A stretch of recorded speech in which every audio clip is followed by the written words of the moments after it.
Man quotidien d'aujourd'hui, 16 novembre de jeudi 2023. Thèse de lecture, Zacharie chapitre 14, versets 12 à 21. Nous considérons comme thème trop pur pour voir le mal. Trop pur pour voir le mal. Zacharie chapitre 14, le verset 12 à 21. Zacharie chapitre 14, le verset 12 à 21. Voici la plaie dont l'Éternel frappa tous les peuples qui auraient à combattre contre Jérusalem. Leur chair tombera en pourriture, tandis qu'ils seront sur leurs pieds. Leurs yeux tomberont en pourriture dans leur orbite, et leur langue tombera en pourriture dans leur bouche. En ce jour-là, l'Éternel produira un grand trouble parmi eux. L'un saisira la main de l'autre, et ils leveront la main les uns des autres sur les autres. Juda combattra aussi sur Jérusalem, et l'on amassera les richesses de toutes les nations d'alentour, l'or, l'argent et des vêtements en très grand nombre. La plaie frappera de même les chevaux, les moulets, les chameaux, les ânes et toutes les bêtes qui seront dans ces camps. Cette plaie sera semblable à l'autre. Tous ceux qui resteront de toutes les nations venues contre Jérusalem monteront chaque année pour se prosterner devant le roi, l'Éternel des armées, et pour célébrer la fête des tabernacles. S'il y a des familles de la terre qui se montent par Jérusalem pour se prosterner devant le roi, l'Éternel des armées, la pluie ne tombera pas sur elles. Si la famille d'Égypte ne monte pas, si elle ne vient pas, la pluie ne tombera pas sur elle. Elle sera frappée de la plaie dont l'Éternel frappera les nations qui ne montera pas pour célébrer la fête des tabernacles. Ce sera le châtiment de l'Égypte, le châtiment de toutes les nations qui ne montera pas pour célébrer la fête des tabernacles. En ce jour-là, il sera écrit sur les clochettes des chevaux, sainteté à l'Éternel. Et les chaudières dans la maison de l'Éternel seront comme les coupes devant l'autel. Verset 21 dit: Et toute chaudière à Jérusalem et dans Juda sera consacrée à l'Éternel des armées.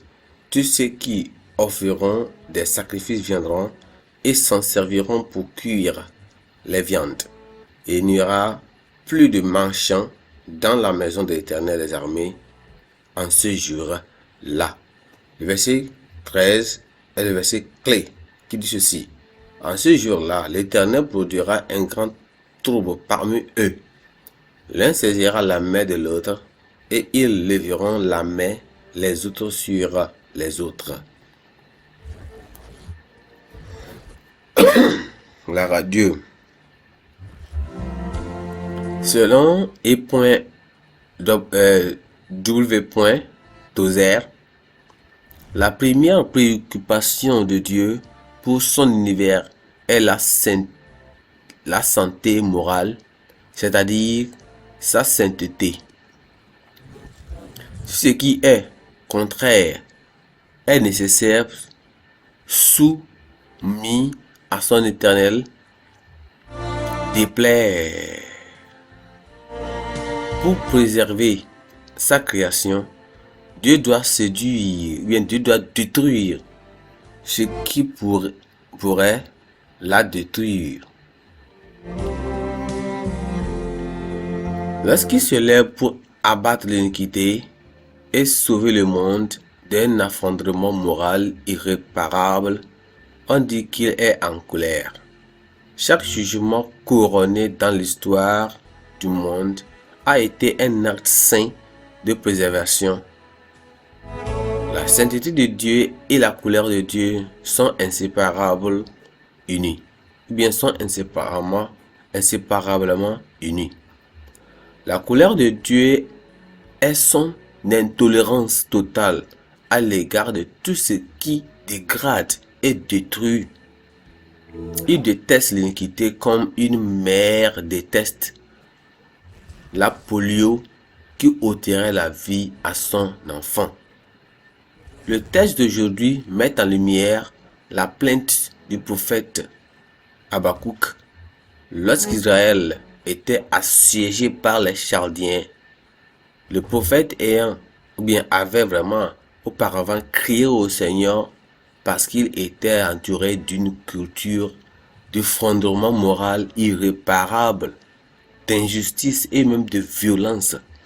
La réponse du Seigneur qui fut vraiment qu'il utiliserait les Chaldéens, un peuple féroce et même violent, comme instrument de son jugement. Mais le projet de Dieu d'utiliser un peuple aussi impie semblait au prophète Habakkuk quelque peu incompatible avec sa nature sainte. Alors, le prophète lui a donc rappelé même sa nature et a prié pour qu'il ait pitié d'Israël. Partout dans le monde, une culture d'effondrement moral irréparable, d'injustice et même de violence répand contrairement au prophète Habakkuk. Beaucoup ne sont pas perturbés par ces conditions tant qu'elles ne menacent en rien leur confort. Ils ont appris à vivre avec l'injustice et en sont venus à la considérer comme quelque chose de naturel et d'attendu. Bien que la méchanceté puisse prospérer pendant un certain temps, Dieu jugera sûrement les méchants. Un jugement de Dieu, bien le jugement de Dieu s'abattra sur tous ces méchants-là. Il n'hésitera même pas à détruire une nation tout entière si elle reste dans la méchanceté, comme il l'a fait pour Sodome et Gomorrhe. Vraiment, en revanche, il se réjouit du mal et du bien-être de l'homme. Il se réjouit du salut plutôt. Dieu se réjouit du salut et du bien-être de l'homme. Il pardonnera volontiers aux pécheurs qui se repentent et aussi se détournent vers lui. Lorsqu'ils se tournent vers lui, Dieu le pardonne. Je peux le répéter encore. Dieu se réjouit vraiment du salut et du bien-être de l'homme. Il pardonnera volontiers aux pécheurs qui se repentent et se tournent vers lui. Amen. Pensez du jour. La sainteté de Dieu et sa colère sont inséparables.